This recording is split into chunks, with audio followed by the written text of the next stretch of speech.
Hello everyone, welcome to Anime No Mi, and thank you for joining us for another One Piece video. In today's video, we're going to return to a series we've done in the past where we compare the skills and techniques to certain characters and see who might win during a confrontation when both are using their maximum power. For today's matchup, we'll see who would win in a confrontation between two incredibly strong and famous characters in the world of One Piece, red-haired Shanks and Admiral Kizaru. Now, they each have very different skill sets and techniques from each other, so let's see who might have the edge in this confrontation. If you're new to the channel, we really appreciate your help by leaving a like and subscribing to the channel. It really means a lot and motivates us to make new videos. But for now, let's get into the video. So to begin our tale of the tape, we'll start with Kizaru. As one of the three admirals of the Marines, Kizaru's rank is just below that of Fleet Admiral, the current holder of the title being Sakazuki, or rather, the former admiral who was also known by his codename, Aokiji. Now, Kizaru is among the strongest characters that have ever appeared in history, for with his title of admiral, he is not only considered the strongest active naval officer, but is also considered one of the strongest military forces in the world government overall. Now, being an admiral, Kizaru's physical prowess has to be immense. His brute strength alone would probably be enough for him to fight on equal footing with Rayleigh, or fearlessly face one of the Yonko. After all, Kizaru did stop a strike from Whitebeard's Naginata during the Battle of Marineford, and his Naginata, the Morokumorogiri, is one of the 12 supreme grade swords, and mind you, Kizaru did it with his feet alone. In general, Kizaru's physical attacks are based on incredibly strong and heavy kicks, with his strength being increased because of his ability to teleport at the speed of light. So with this added power, his kicks can generate an enormous amount of force. Now, Kizaru really hasn't shown himself to possess many defensive powers other than dodging, because he manages to escape his attacks because of his Logia fruit, well, most of the time. We have seen scenes though, where he has been cut in half or even has his defense broken by Marco's kick in the very same battle with Whitebeard. While most of Kizaru's accomplishments are related to his devil fruit giving him incredible speed, this also gives him perfect perception of everything that happens, even at the speed of light, so he is able to combine his techniques and speed to great effect. And even while moving fast, Kizaru knows the right location of where to attack, but we have to remember that his basic speed does not reach the speed of light. So in a hand-to-hand battle with Shanks, our red-haired Yonko might be able to balance out some of Kizaru's speed.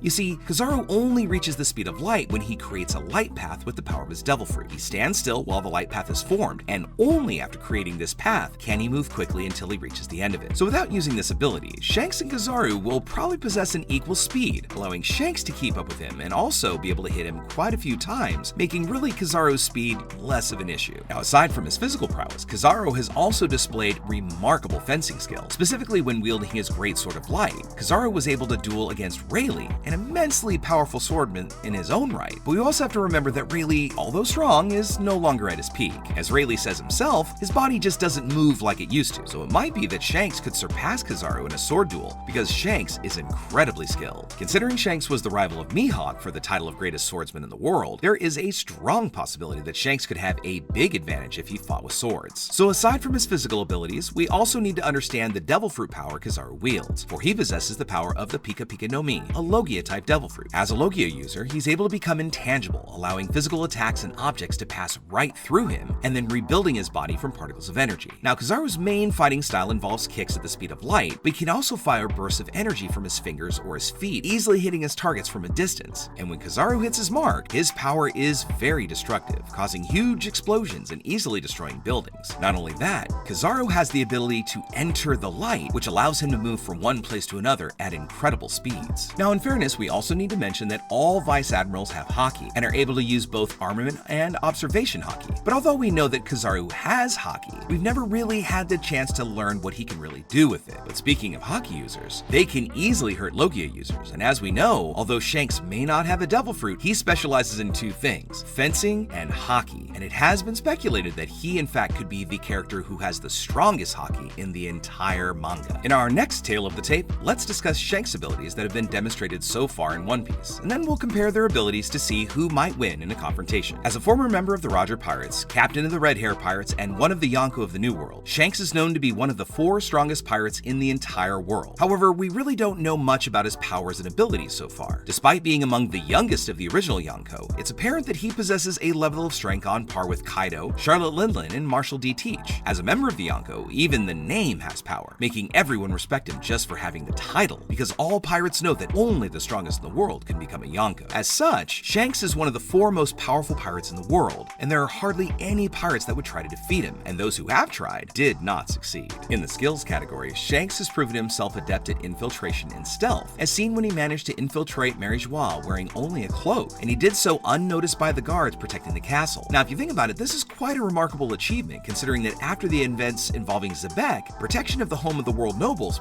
must have been greatly increased. Now, even for the revolutionaries, they weren't exactly able to just walk into Mary Joie underground. It was an incredibly difficult task to infiltrate because of the sheer number of guards posted throughout the holy city. Now, as I said before, Shanks doesn't possess the power of a devil fruit, so he depends on his great strength and the training he's gone through. After all, he must have had to train to be able to use his other arm after he lost his sword arm to a Sea King. Now, Shanks is also a master swordsman, and once again was the rival of Mihawk, the current greatest swordsman in the world. And even only with one arm, Shanks was easily able to match Whitebeard in terms of strength when they crossed weapons. It's also worth remembering that Whitebeard was a gigantic man, capable of defeating countless giants and an entire army of powerful and skilled marine officers just by himself. With his physical strength combined with Conqueror's Haki, Shanks was able to defend himself against Akainu's Magma Fist, which has extremely destructive offensive power and has destroyed many a tough enemy over the years. Shanks also has immense endurance and pain tolerance, for even after losing his arm when it was devoured by the Sea King that tried to eat Luffy, Shanks was completely calm despite the injury. But in that same scene, we also see that he quickly changes his expression from calm to an expression of fury, and then he simply used his Conqueror's Haki to scare the Sea King away so it wouldn't bother him anymore. And after that, gives Luffy a big smile to try and cheer him up. Now, as I mentioned, Shanks is also powerful enough to defend against Akainu's Magma Fist using only his sword